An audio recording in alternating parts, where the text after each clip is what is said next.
پھر اس معاشرے کے اندر کوئی برائی نہیں ہوتی، اس معاشرے کے اندر کوئی برائی نہیں ہوتی، قتل و خون ریزی نہیں ہوتی، غیبت نہیں ہوتی، فحاشی نہیں ہوتی، زناکاری نہیں ہوتی، شراب خوری نہیں ہوتی ہے، کوئی بھی برا عمل اس معاشرے کے اندر نہیں ہوتا ہے، کیونکہ اس معاشرے کے افراد اس بات کو بخوبی جاننے والے ہوں گے اگر اس نہج پر تربیت ہو کہ ہم جو بھی کرنے والے ہیں، ہم جو بھی بولنے والے ہیں، ہمارے جو بھی اعمال ہیں، اللہ رب العالمین کی یہاں اس پر ہماری باز پرس ہوگی تو یقین جانو معاشرے کے اندر کوئی برائی نہیں ہو سکتی، ہمارے اندر کوئی برائی نہیں ہو سکتی۔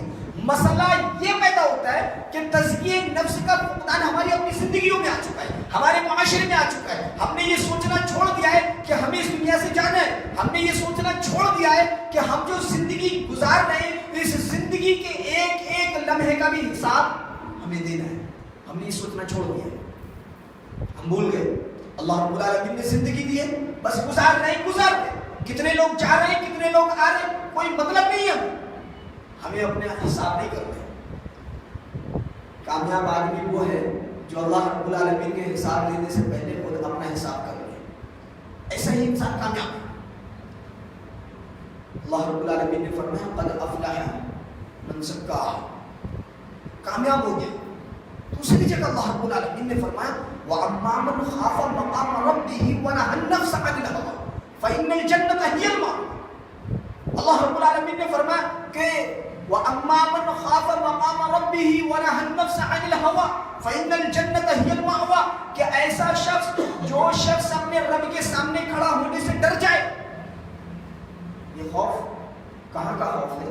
یہ دنیا، اس دنیا میں ہمیں ڈرنا ہے، اللہ رب العالمین کا خوف اس دنیا میں لے کر آنا ہے کہ اس خوف کے ساتھ میں اپنی زندگی گزارنی ہے کہ مجھے اپنے رب کے سامنے کھڑا ہونا ہے۔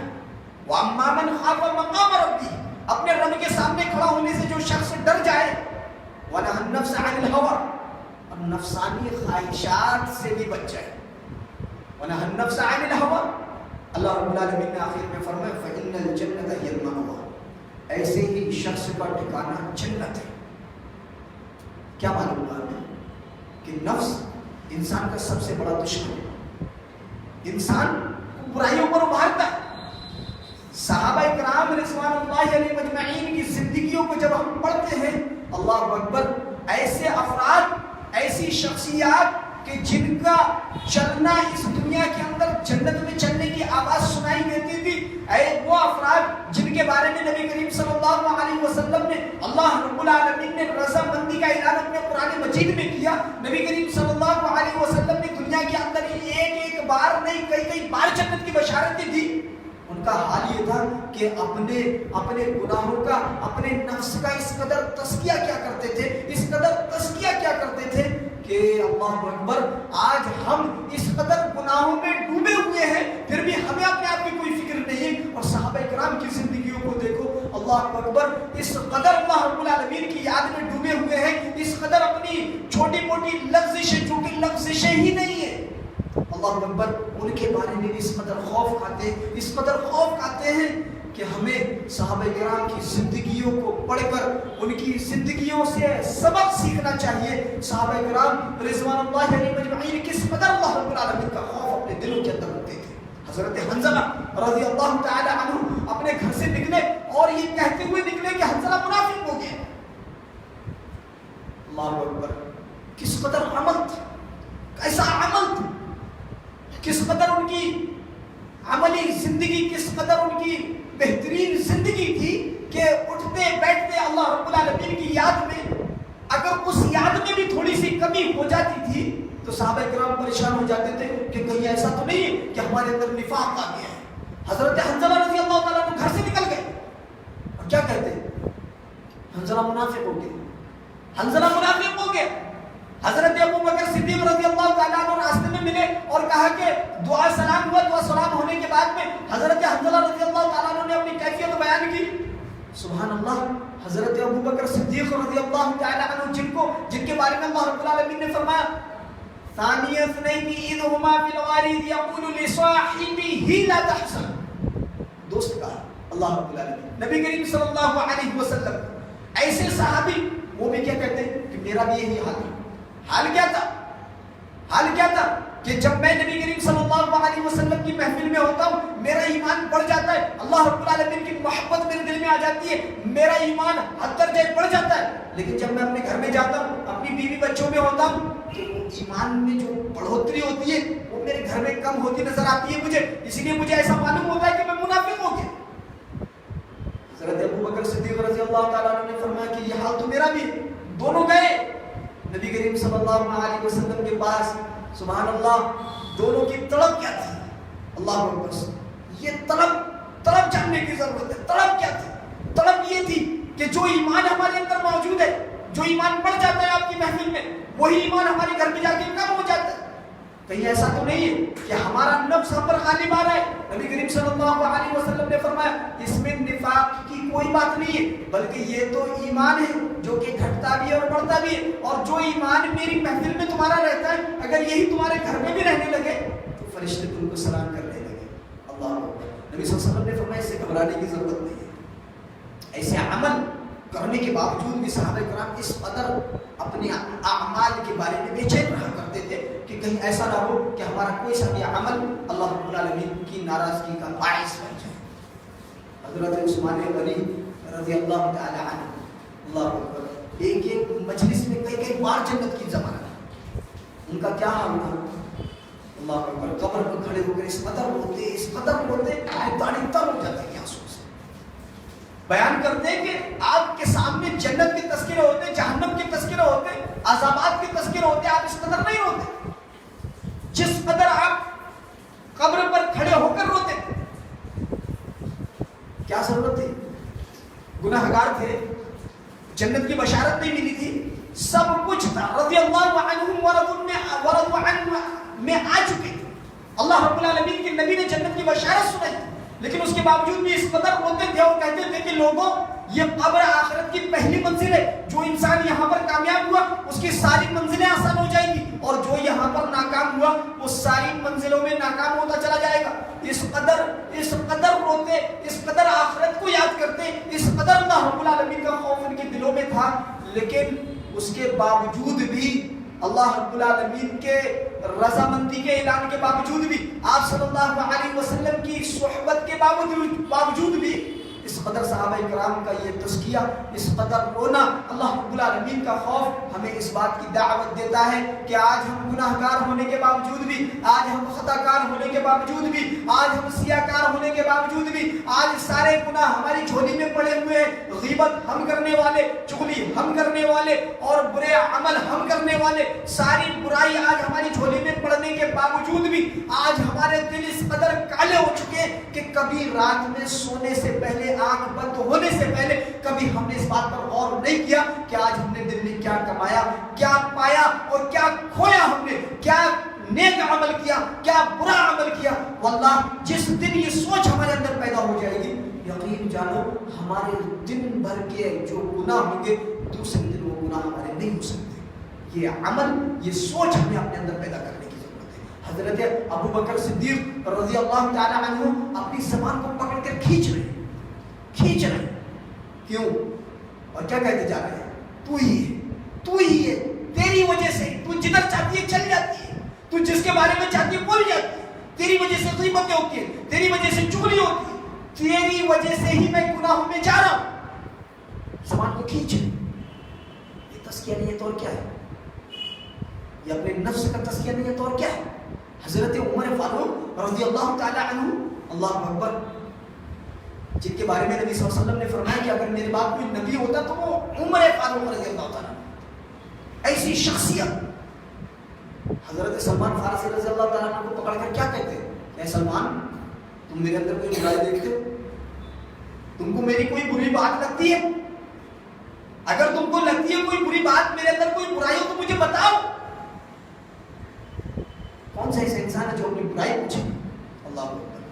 حضرت سلمان فارسی رضی اللہ تعالیٰ نے سٹ پٹایا, یہ کیسا سوال ہے؟ اور تم سوچنے کے بعد, اصرار کرنے کے بعد میں کہا کہ تمہارے اندر کوئی برائی نہیں. کہا نہیں, دیکھو کبھی کوئی تم نے میرے اندر کوئی برائی دیکھی ہو تو مجھے بتاؤ. حضرت سلمان فارسی رضی اللہ تعالیٰ کو بیان کرتے جب مجھے کچھ نہیں ملا تو میں نے کیا کہا؟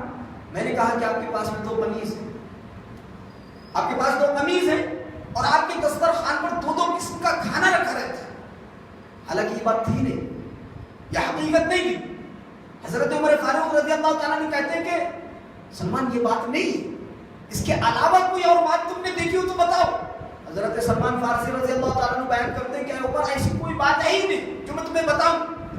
صحابہ کرام کو اس قدر دلچسپی ہوتی تھی، اس قدر جستجو ہوتی تھی کہ کہیں کوئی بری چیز، بری عادت، برا عمل ہمارے اندر پنپ رہا ہے، ہم کر رہے ہیں اور ہمیں معلوم نہ ہو، کہیں ایسا نہ ہو کہ اللہ رب العالمین کی ناراضگی کا باعث وہی عمل بن جائے۔ اسی لیے صحابہ کرام دوسروں سے پوچھتے اپنے عمل کا تزکیہ کرتے ہیں۔ حضرات آج ہمیں اپنی زندگیوں پر غور کرنے کی ضرورت ہے۔ آئے دن ہم گناہ میں لپٹتے جا رہے ہیں، ڈوبتے جا رہے ہیں۔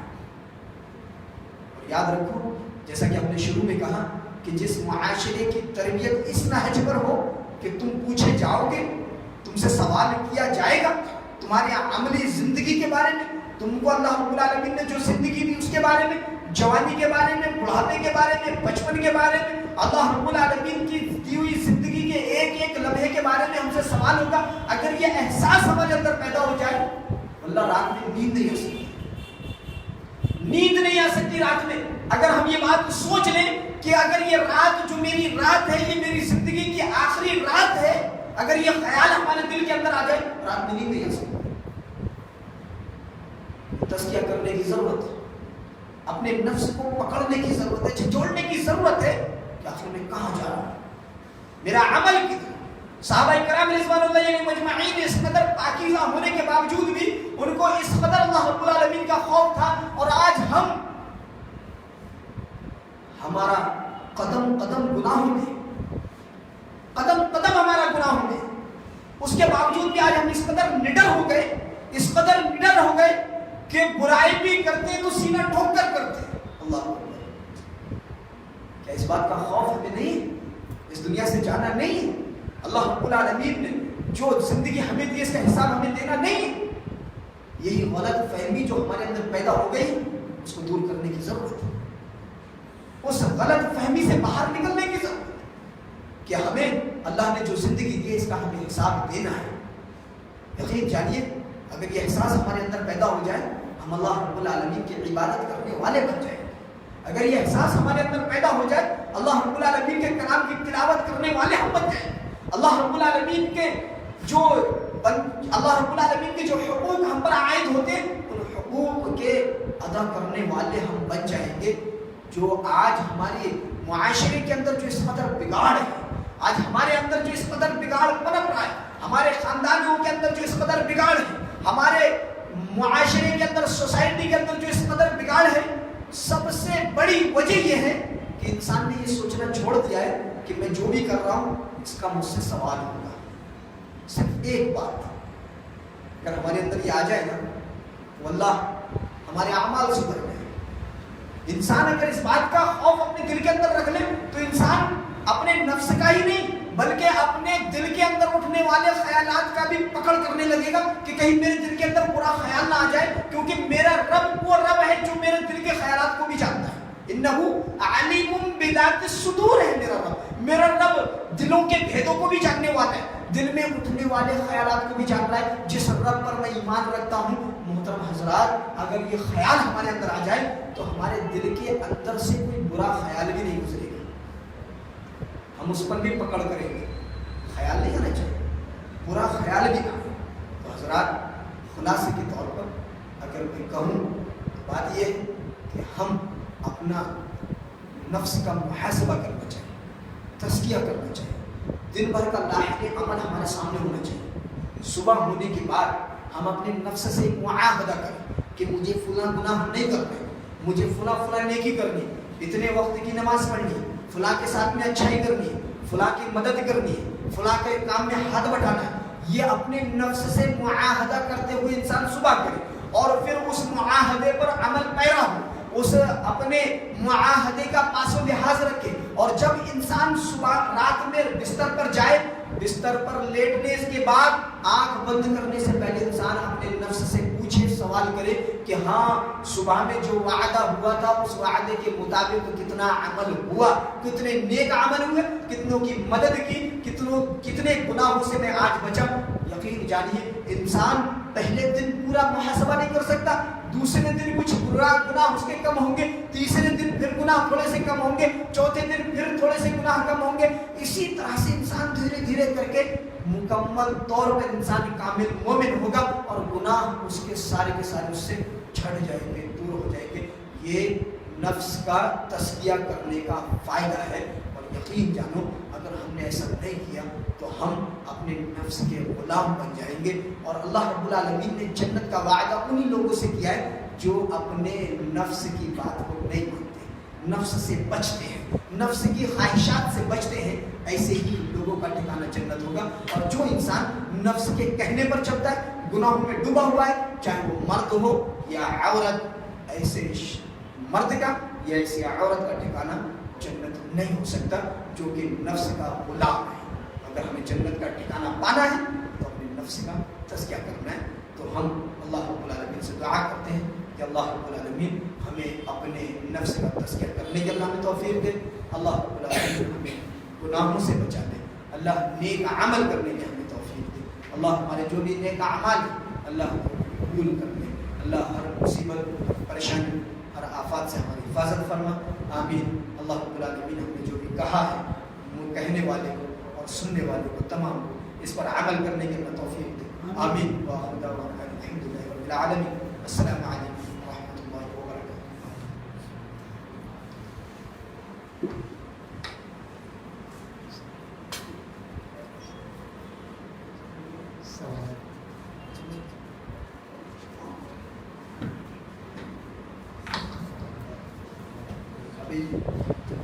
ابھی جو باتیں ہم نے سنی تزکیہ نفس کے تعلق سے یا اور بھی کوئی دوسرے تعلقات سے اگر کوئی سوال کرنا چاہتا ہے تو کر سکتا ہے، انشاءاللہ اس کا جواب دیا جائے گا۔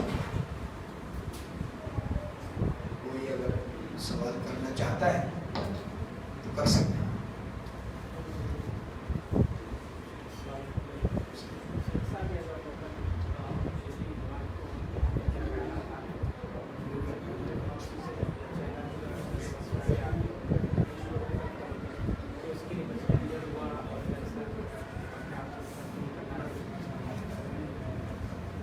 دیکھیے سوال کیا ہے، ماشاء اللہ اچھا سوال ہے کہ انسان کے دل میں جو وسوسے آتے ہیں، خیالات آتے ہیں، خصوصاً جوانی میں، تو جوانی ایک ایسا مرحلہ ہے کہ خصوصیت کے ساتھ اللہ نے جوانی کا تذکرہ کیا قرآن مجید کے اندر، نبی کریم صلی اللہ علیہ وسلم نے بھی۔ یہ مرحلہ ایسا ہے کہ انسان قدم قدم پر مجاہدہ کرنا پڑتا ہے۔ اگر انسان اس عمر میں اپنے آپ کو اگر اللہ رب العالمین کی عبادتوں میں انسان اگر لگا دے تو شیطان پھر کچھ نہیں بگاڑ سکتا۔ رہی بات خیالات کی، تو شیطان کے بارے میں نبی صلی اللہ علیہ وسلم نے فرمایا کہ شیطان تمہاری رگوں میں اس طرح سے دوڑتا ہے جیسا کہ خون تمہاری رگوں میں دوڑتا ہے، تو اس کے وسوسے، اس کے خیالات تمہارے اندر آنا یہ لازمی چیز ہے۔ لیکن نبی کریم صلی اللہ علیہ وسلم سے جو صبح شام کے اذکار والے تھے ان کو پڑھا جائے۔ نبی کریم صلی اللہ علیہ وسلم نے جو صبح میں اذکار ہیں، جو شام کے اذکار ہیں، وہ پڑھنے کے بعد اللہ رب العالمین کے حفظ و امان میں آ جاتا ہے۔ اس کے باوجود بھی شیطان کے خیالات اگر آ رہے ہیں تو پھر ان کو ذہن میں نہ لایا جائے، ان کو چھوڑ دیا جائے، ہمیشہ اللہ رب العالمین کی یاد میں رہیں، اللہ رب العالمین اس سے ہماری مدد کرے گا۔ اس کے باوجود بھی اگر خیال آتے ہیں تو پھر مواخذہ نہیں ہوگا، مواخذہ نہیں ہوگا۔ شرط یہ ہے کہ ہم پہلے کوشش کریں ان کو دور کرنے کی، ان طریقوں پر جو کہ نبی صلی اللہ علیہ وسلم نے بتایا۔ اس کے باوجود بھی اگر خیالات آتے ہیں تو پھر چھوڑ دو، اس کے بارے میں سوچنے کی ضرورت نہیں ہے، بالکل بھی نہیں، کیونکہ اللہ رب العالمین دیکھ رہا ہے اور وہ اللہ رب العالمین اس کو بخوبی جانتا ہے اور اللہ معاف کرنے والا ہے، اس کے بارے میں ڈرنے کی ضرورت نہیں۔ اور کسی کا کوئی سوال؟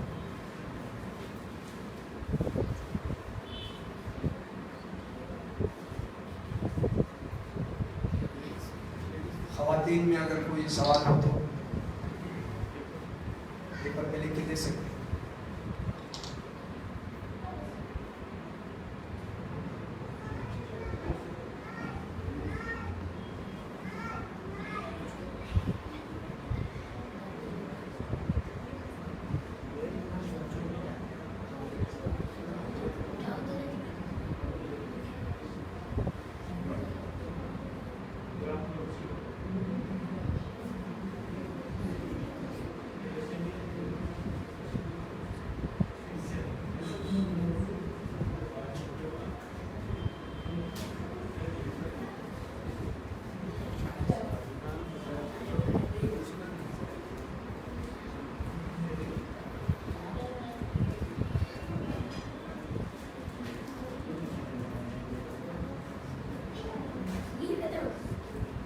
شکریہ.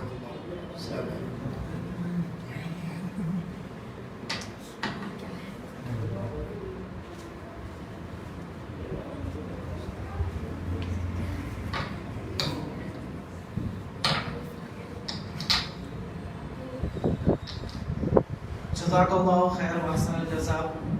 شیخ نے بہت ہی اچھے انداز میں موضوع کے تحت الحمدللہ بہت ہی اچھے انداز میں ہم سب سے مخاطب فرمائے.